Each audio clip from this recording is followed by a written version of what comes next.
This is the electrical drawing system. This is for my EV wiring. You have here,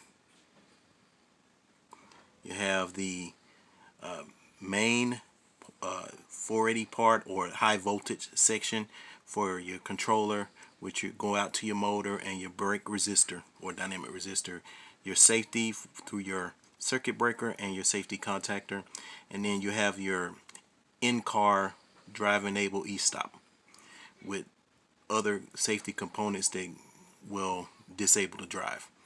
You have your master relay e-stop that will kill the actual DC power going to the bus. You have your inputs on your controller wiring side, where you have your key fob and your other inputs that tell the controller the functioning of the car.